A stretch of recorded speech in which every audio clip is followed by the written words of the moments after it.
nada oferecer, meu Senhor, mas te dou a minha vida. É tudo que tenho. Recebe. Olá, estimados irmãos e irmãs, que a paz e a alegria do Senhor ressuscitado esteja em vossos corações. Sejam todos bem-vindos e bem-vindas a esse nosso momento de partilha e meditação da Palavra de Deus. Somos convidados então nesse domingo, dia 19 de junho, celebramos então com toda a igreja o 11º domingo do tempo comum. E queremos então fazer do nosso coração esse solo fecundo, onde essa Palavra de Deus possa de fato dar frutos de vida e de santidade. E convido você então a tomar comigo hoje o Evangelho de São Mateus, capítulo 9, versículo 36, até o capítulo 10, versículo 8, que vai nos narrar o seguinte. Naquele tempo, Jesus, ao ver as multidões, encheu-se de compaixão por elas, porque estavam cansadas e abatidas, como ovelhas que não têm pastor. Então disse aos discípulos: A colheita é grande, mas os trabalhadores são poucos. Pedi, pois, ao Senhor da colheita que envie trabalhadores para a sua colheita. Chamando os 12 discípulos, Jesus deu-lhes poder para expulsar os espíritos impuros e curar todo tipo de doença e de enfermidade. Estes são os nomes dos 12 apóstolos. Primeiro, Simão, chamado Pedro, e depois André, seu irmão, Tiago, filho de Zebedeu, e seu irmão João, Filipe e Bartolomeu, Tomé e Mateus, o publicano, Tiago, filho de Alfeu, e Tadeu, Simão, o cananeu, e Judas Iscariotes, que foi o traidor de Jesus. Jesus enviou esses 12 com as seguintes recomendações: Não deveis ir ao território dos pagãos, nem entrar na cidade dos samaritanos. Ide antes as ovelhas perdidas da casa de Israel. No vosso caminho proclamai: o reino do céu está próximo. Curai doentes, ressuscitai mortos, purificai leprosos, expulsai demônios. De graça recebestes, de graça deveis dar. Palavra da salvação.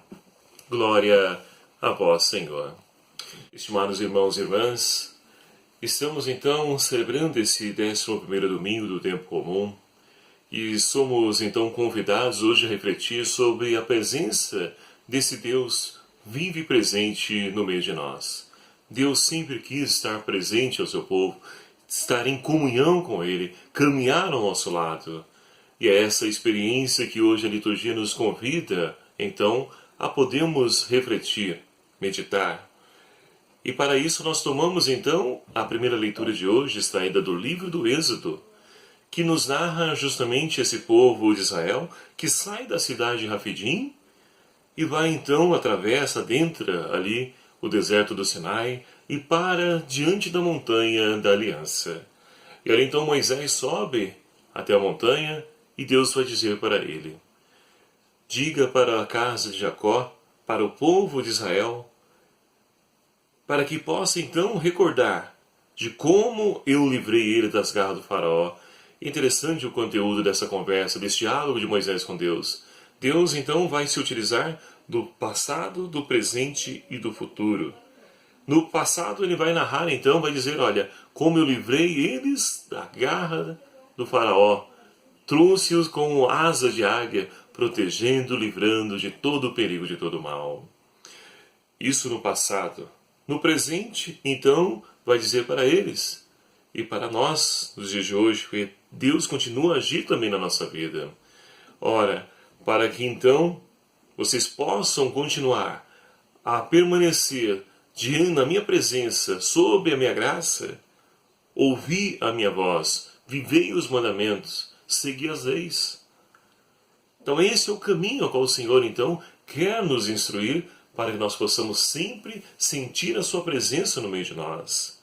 E num futuro, Deus vai dizer então, eu farei de vocês uma nação santa, um povo de sacerdotes.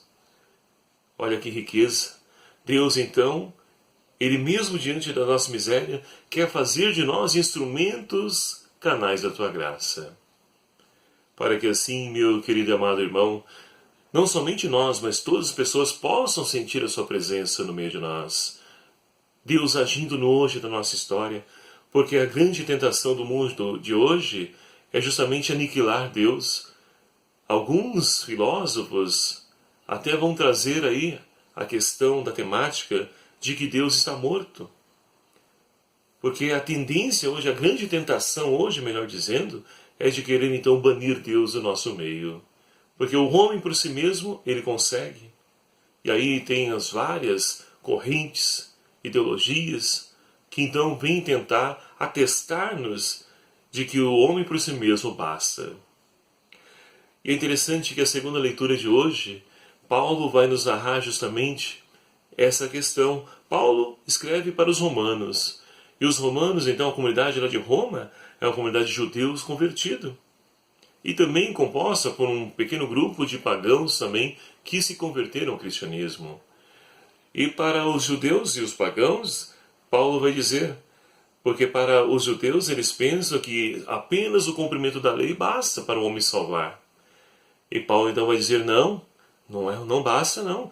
É preciso a graça, a justificação se dá pela graça. Então ninguém pode se salvar por si mesmo. E aí então nós podemos adentrar a fundo nessa segunda leitura de hoje, onde Paulo então vai narrar, olha, quando nós ainda éramos pecadores, Deus, como sempre, toma iniciativa, como na primeira leitura, aqui também Ele toma a iniciativa. E é Ele que vem nos redimir. É Ele que, por sua graça, nos justifica para que nós possamos alcançar a salvação. E aí Paulo segue o diálogo, então, na carta, vai dizer, então, ora, quem de nós morreria, né? Ou entregaria sua vida por uma pessoa ruim? Por alguém bom, talvez até faríamos alguma coisa, mas por alguém que é um assassino, é um estelionatário, é um corrupto, quem entregaria sua vida? Deus se entregou. Jesus Cristo entregou a sua vida por cada um de nós. Então, meu amado, minha amada, esse é um sinal do amor de Deus infinito, que permanece presente no meio de nós, através da sua igreja. Para que assim, então, tantas pessoas façam também a experiência salvífica desse Deus que nos redime, que nos dá uma nova oportunidade, que sempre nos oferece uma nova chance de poder recomeçar. Ninguém está fadado ao fracasso. Estamos fadados à vitória, à vida que está escondida em Deus. Portanto, é essa experiência que nós somos convocados a fazer e também a levar, a propagar, porque o Senhor chama a cada um de nós para essa missão. Porque assim, queridos amados irmãos, não temos em quem gloriar nas nossas misérias, na nossa fraqueza, mas nós nos gloriamos em Deus. É Ele que se utiliza de nós, faz de nós instrumentos, canais da Tua graça.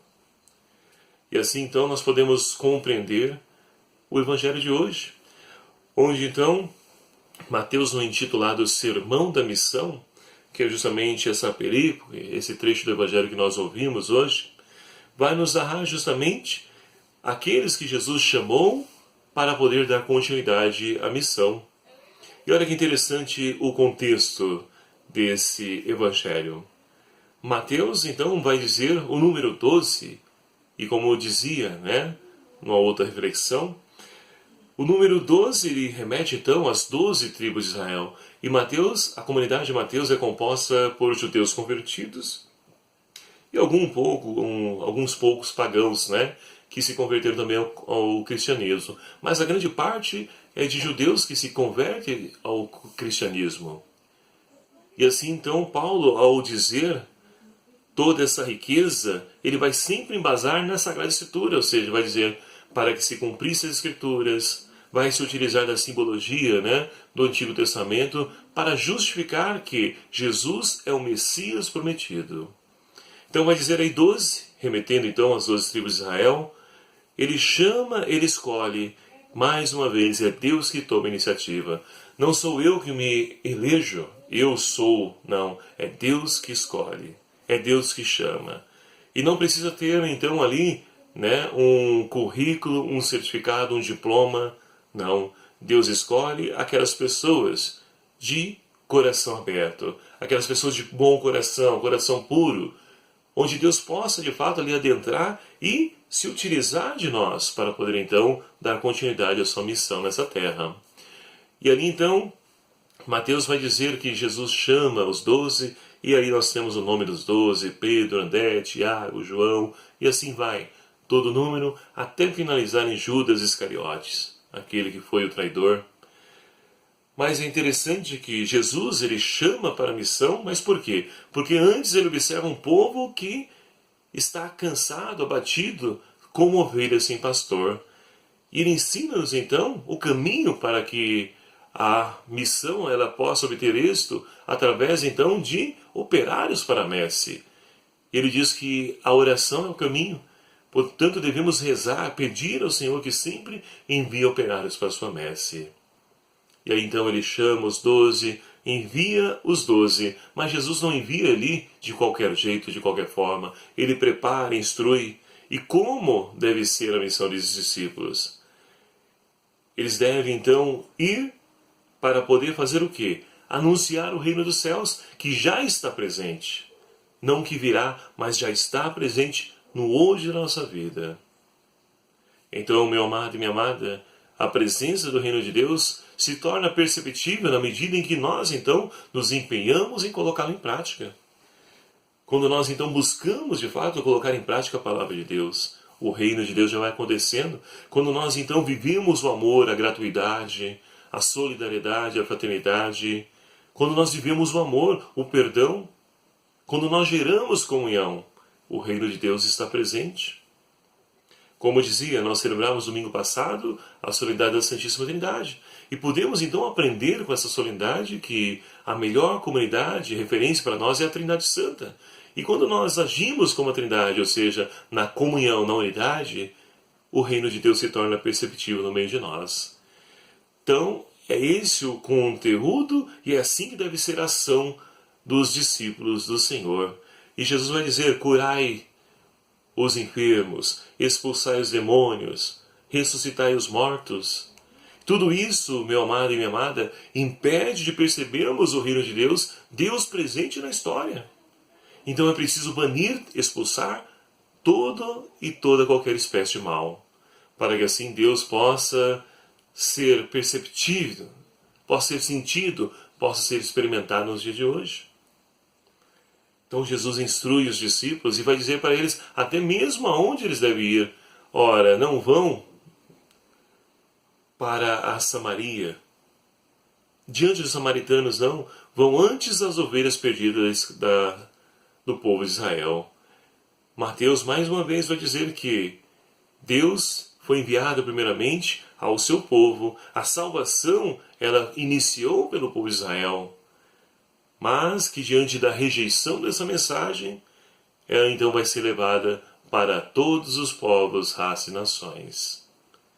Mateus quer justificar o porquê que o Evangelho também foi anunciado aos pagãos, aqueles que não faziam parte desse povo. E aí nós podemos então compreender que o nosso Deus, desde sempre, como a gente falava na primeira leitura, Ele sempre quis ser um Deus de todos. Mas para que isso se conclua, é preciso que de fato nós saiamos do nosso comodismo, porque, como nos diz o Evangelho, a messe é grande e os operários são poucos. E Deus conta com você, meu amado e minha amada. E qual a sua resposta diante do chamado de Deus? Que nós possamos então, nesse 11º domingo do tempo comum, abrir o nosso coração à palavra de Deus, para que assim possamos então, em intimidade com o Senhor, ouvir a sua voz que nos chama a colaborar em algo na sua igreja. Todos nós somos chamados a algo, ninguém é chamado a esse mundo para viver à toa, não. Sempre temos algo a poder então acrescentar, agregar.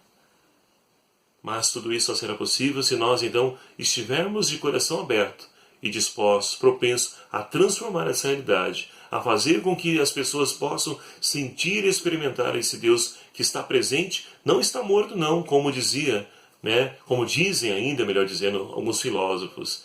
Deus está vivo na pessoa de cada um de nós. E é isso que nós somos chamados então a podermos anunciar. Esse Deus que caminha ao nosso lado, esse Deus que é o nosso companheiro, é o nosso aliado.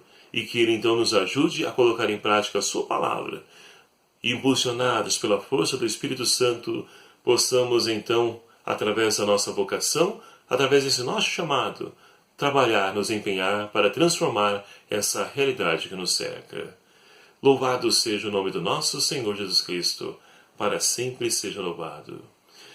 E muito obrigado a você, meu amado e minha amada, que já se inscreveu em nosso canal. E você que ainda não inscreveu, nos ajude. Clique aqui em inscrever-se, aqui embaixo, e venha fazer parte também dessa família, ajudar então a evangelizar através dos meios de comunicação social. Curta, compartilhem com seus contatos, façam com que a palavra de Deus possa alcançar o maior número possível de pessoas. E que Deus então te abençoe, meu amado e minha amada, e que você tenha uma semana repleta das bênçãos de Deus, esse Deus de amor, de bondade e misericórdia, que quer nos acumular de bênçãos e graças. Abençoe-vos Deus Todo-Poderoso, Pai, Filho e o Espírito Santo. Amém. Que a graça e a paz do Senhor permaneçam em vossos corações. Permaneçam nessa paz inquieta do Senhor e até a próxima, se Ele assim nos permitir.